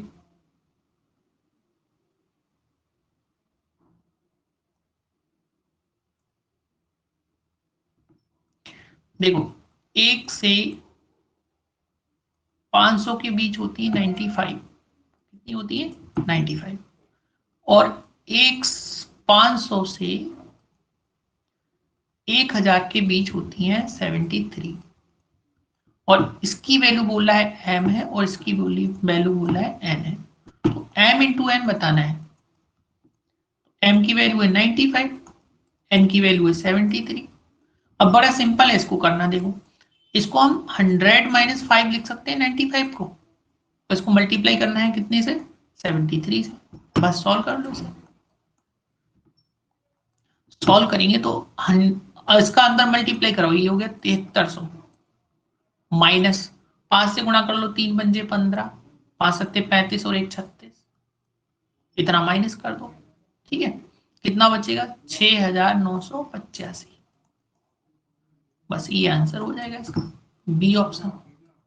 आंसर सही कर लो। 6935 आ रहा है, सही किया है भाई।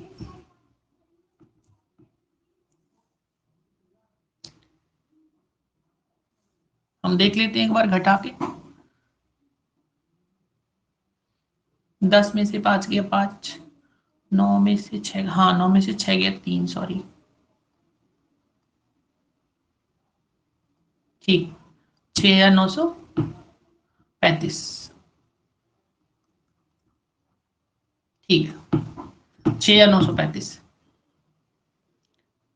सही है, सही है, चलो ठीक है, इसका हो जाएगा 6। हाँ लास्ट ऑप्शन है तो इसमें, सॉरी सॉरी मैंने देखा नहीं था भाई, वही ऑप्शन सही करने लगे। एक मिनट एक मिनट, लास्ट ऑप्शन है 6935।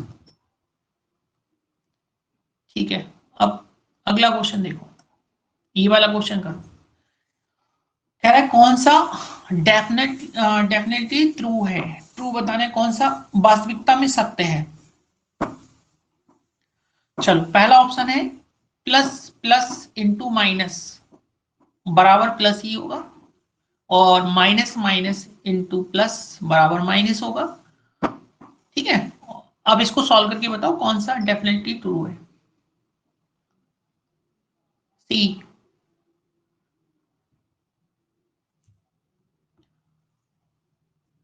बताओ कौन सा सही होगा। पहले वाले में बोल रहा है कि अगर हम, एक सेकेंड,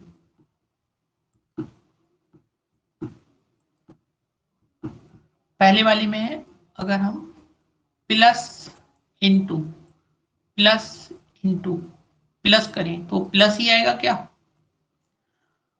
नहीं सॉरी माइनस है ना, माइनस, यहाँ पे माइनस है, तो पूछ रहा है कि प्लस आएगा, तो बिल्कुल गलत है। देखो प्लस प्लस की गुणा करते हैं तो प्लस होगा, लेकिन प्लस माइनस क्या हो जाता है, माइनस होता है, तो पहला वाला रॉन्ग हो गया, माइनस आना चाहिए। अब यहां से देखो दूसरे ऑप्शन में क्या बोला कि माइनस इंटू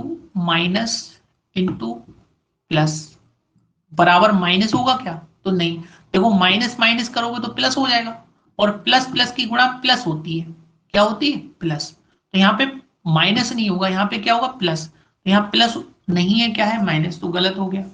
लास्ट ऑप्शन देखो डी, डी क्या है, डी ऑप्शन में दे रखा है, यहां तो है माइनस और यहां पे दे रखा है इनटू। ठीक है, नहीं सॉरी इनटू नहीं है, प्लस का साइन है, प्लस।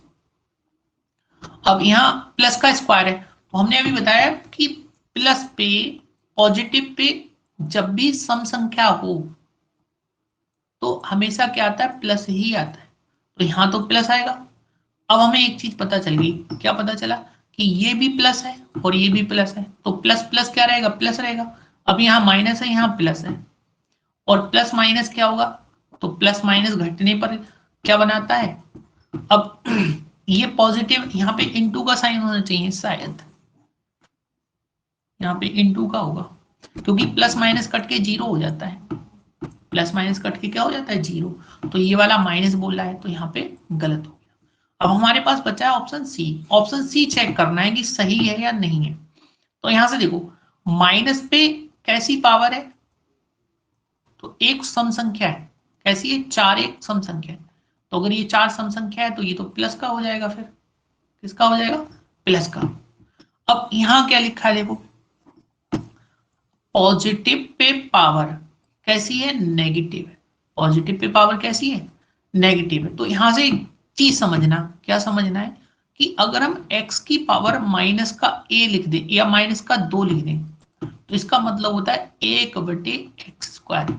यानी माइनस में कभी भी पावर हो तो उसको पॉजिटिव बना सकते हैं नीचे ले जाके। ठीक है, तो आप यहां से देखो समझो कि अगर हम इसको सॉल्व करें, ठीक है, इसको अगर हम सॉल्व करें तो यहां से सी ऑप्शन सही आएगा। कैसे, वो चीज समझो। सपोज हमने इस यहाँ पे माइनस का एक्स ले लिया, माइनस का कितना ले लिया एक्स, और उसकी पावर ले ली 4, ठीक है। यहाँ पे ले लिया प्लस, और इनटू में प्लस का एक्स ले लिया और उसकी पावर ले ली माइनस का 4, ठीक है। अब आप देखो यहाँ पे माइनस एक्स है तो ये पावर सॉल्व करेंगे तो ये हो जाएगा एक्स की पावर प्लस का 4, क्योंकि माइनस का पावर खोलने पर क्या हो जाएगा प्लस का, और इसको हम लिख सकते हैं 1/x की पावर 4, और जब हम इसको सॉल्व करेंगे तो एलसीएम हो जाएगा x की पावर 4, और गुणा में घाते क्या होती है, जुड़ती हैं, तो 4 और 4 कितना होगा 8, x की पावर 8 प्लस 1। तो ये कैसा निकल के आया, पॉजिटिव निकल के आया, ठीक है। तो कौन सा ऑप्शन सही है, सी ऑप्शन सही है, ठीक है। समझ गए ये चीज, डी नहीं होगा, डी नहीं होगा,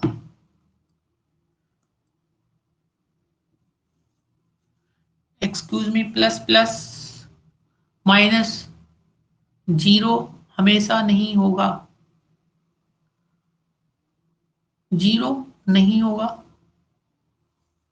if plus x plus minus x equal to zero, but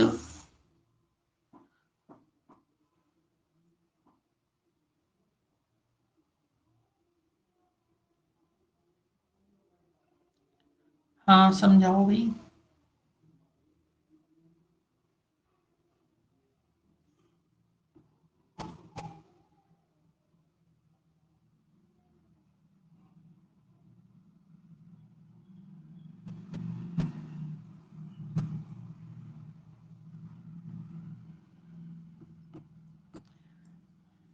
क्या बोलना चाह रहे हैं, मुझे समझ में नहीं आ रहा है।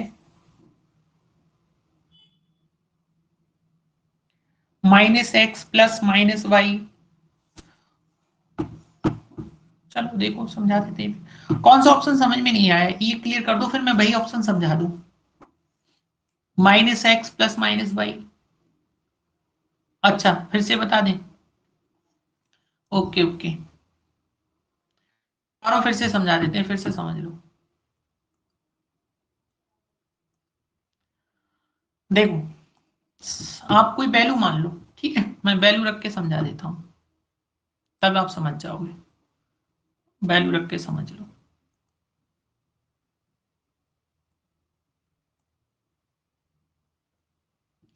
देखो पहला लिखा है प्लस, पॉजिटिव लिखा है, पॉजिटिव का मतलब कोई भी नंबर आप ले लो। सपोज 2 ले लिया हमने, कितना ले लिया प्लस का 2, ठीक। फिर ब्रैकेट का मतलब होता है इंटू, इंटू 2 ले लिया, ठीक। फिर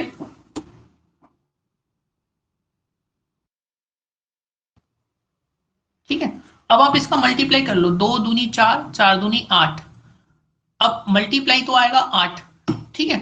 लेकिन यहां प्लस है और यहां पे भी प्लस है, तो प्लस प्लस क्या हो गया, प्लस हो गया नहीं हो गया, प्लस प्लस प्लस, और प्लस प्लस की गुणा अगर ये प्लस है तो इधर तो माइनस है ना, तो अब अगर ये प्लस माइनस की गुणा होगी तो माइनस नहीं हो जाएगा, यानी आंसर क्या होगा माइनस का 8 होगा।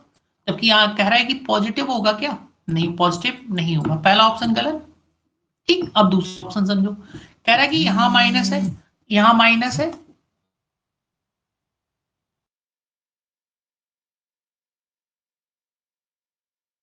का 2 रख लो, ठीक है। अब आप गुणा करो, 2 दूनी 4 हो गया, लेकिन माइनस माइनस क्या हो गया, प्लस हो गया, माइनस माइनस क्या हो गया,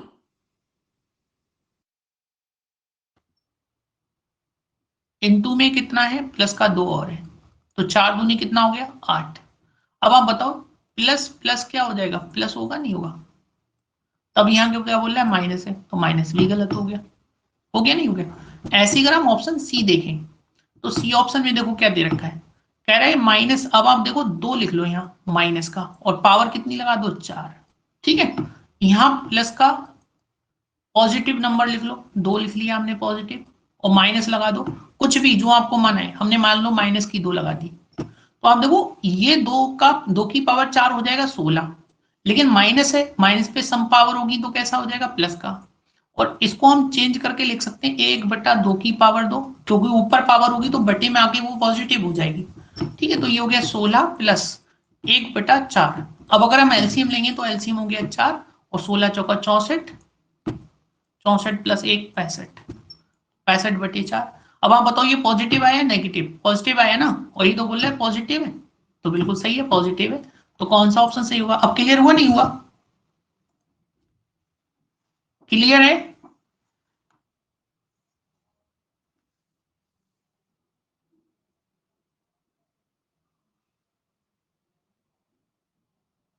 क्लियर है अब? हाँ, तो नंबर से आप कर सकते हो। ठीक है,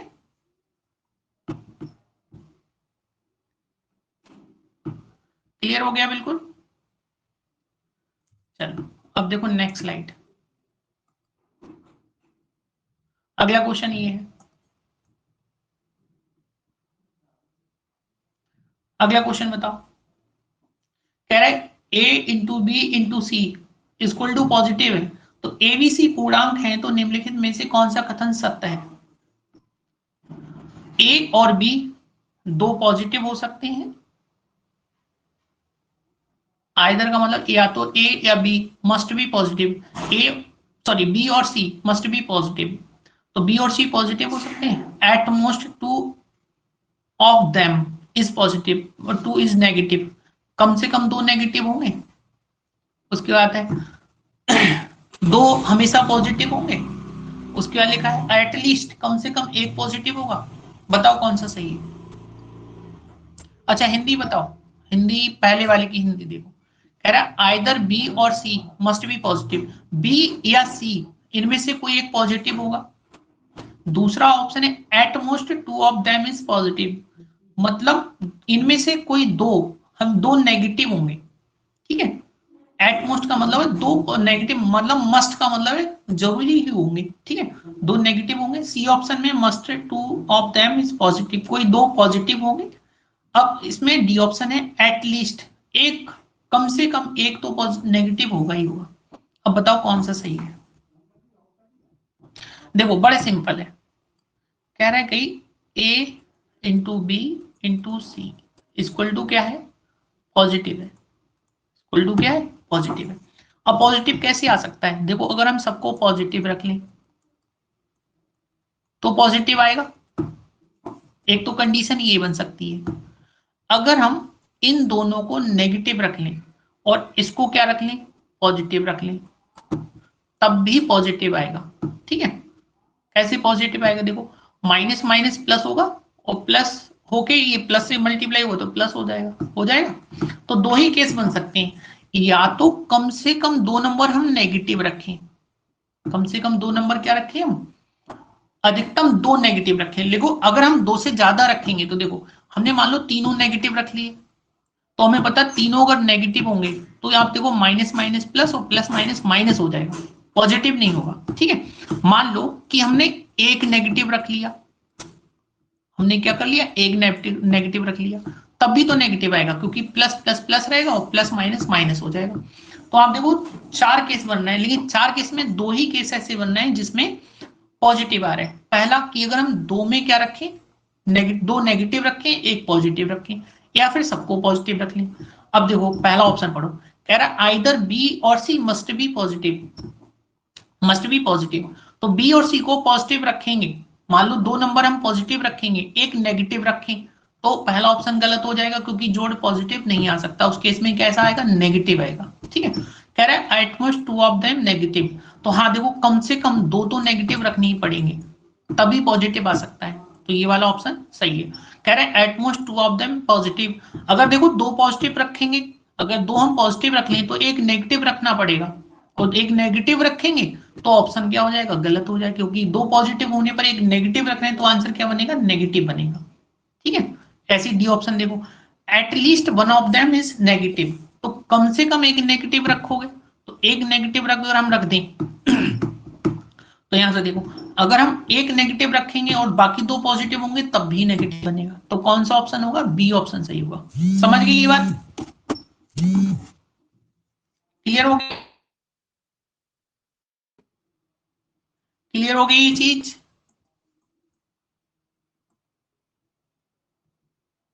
अरे हिंदी वाले बताओ भाई, क्लियर हो गई?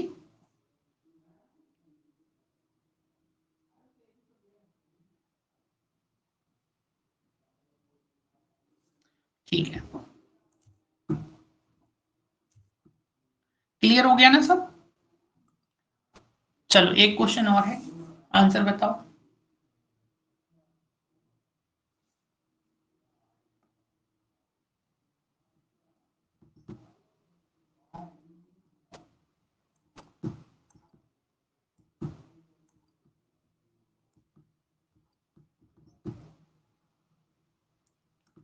इसका आंसर क्या होगा?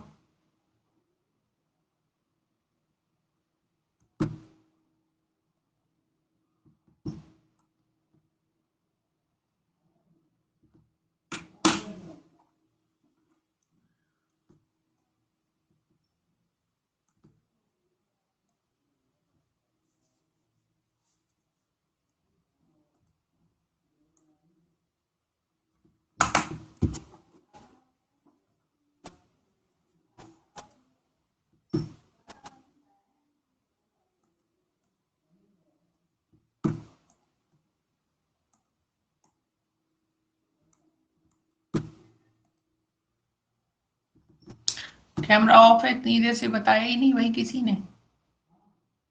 हम पढ़ाने में व्यस्त थे, किसी ने कैमरे के बारे में बताया ही नहीं, ऑफ है।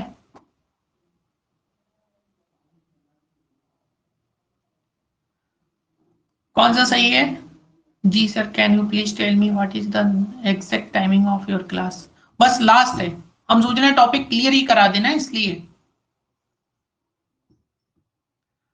वरना ये थोड़ा सा रह जाएगा, हमें क्या, अभी हम खत्म कर देंगे, लेकिन हम टॉपिक कंप्लीट ही करा दें, इसलिए बोल रहे हैं।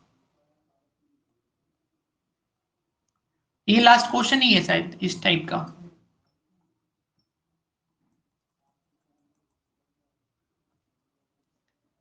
वैसे तो 1 घंटे की ही सोची थी, लेकिन टॉपिक क्लियर हो जाएगा तो सही रहेगा।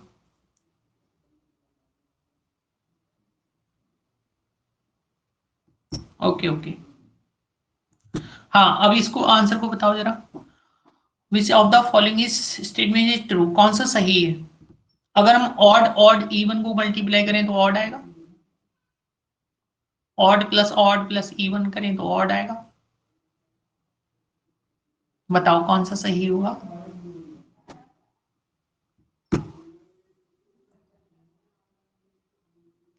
अच्छा, हिंदी में बताएं? अरे बड़ी दिक्कत है भाई। चलो देखो हिंदी में। हाँ चलो देखो, ऑड का मतलब होता है विषम, समझ गए? ऑड का मतलब हो गया विषम, और इवन का मतलब हो गया सम। अब समझ गए? अब तो समझ जाओगे ना। अब जहां ऑड लिखा है वहां विषम रख लो।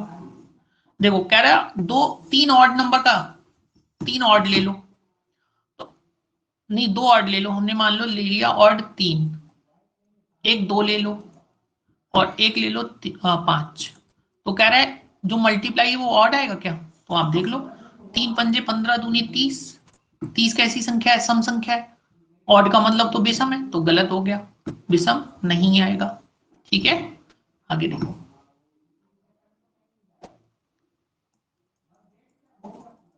अगला ऑप्शन देखो, कह रहे हैं हम ऑड ऑड रखें, तो ऑड ऑड रख लो, पहला ऑड रख लो, दूसरा ऑड रख लो, और तीसरा इवन रख लो। ठीक है, 3 और 5 कितना हो गया? 8, 8 और 2 कितना हो गया? 10। जोड़ कैसा आ रहा है? एक सम संख्या आ रहा है, ऑड नंबर थोड़ी आ रहा है, तो ये भी गलत हो गया, ये भी गलत हो गया। ठीक, पहला भी ऑप्शन गलत, दूसरा भी गलत। अब आगे देखो, कुछ नहीं करना आपको, ऑप्शन कुछ भी मान के रख सकते हो। जैसे आगे लिखा ऑड ऑड प्लस इवन, मान लो हमने ये ऑड रख लिया, 3 रख लिया, ये रख लिया ऑड, 5 रख लिया। ठीक, इसको इवन रख लिया, मान लो 2 रख लिया, तो 5 और 3 8 हो गया, 8 में से 2 गया, कितना बचा? 6। और हमें पता है ये 6 कैसी संख्या? इवन है, तो इवन आंसर हो जाएगा, बस और कुछ नहीं। समझ गए? सी बिल्कुल सही। चलो बाकी इससे आगे नेक्स्ट क्लास में पढ़ते हैं, ठीक है। हाँ सही है, बिल्कुल सही है। देखो क्लास 9:30 तक हो जाया करेगी, क्योंकि ऐसा है कि टॉपिक क्लियर हो जाएगा तो ज्यादा बढ़िया रहेगा। बीच में कोई टॉपिक छोड़ो तो उसमें ठीक नहीं लगता है, तो इसलिए 15-20 मिनट आप मान के चलो, बढ़ भी सकते हैं। 8 से 9:30 तक तो मान के चलो, ठीक है, क्लास बढ़ सकती है, ठीक है।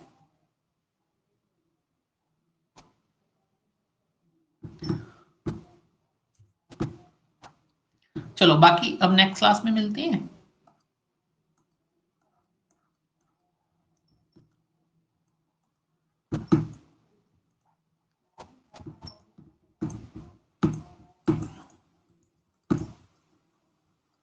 चलो okay bye, good night, thank you. बाकी नेक्स्ट क्लास में कराते हैं इससे आगे, और इसके नोट्स आप बनाते रहना साथ साथ में ही, ओके।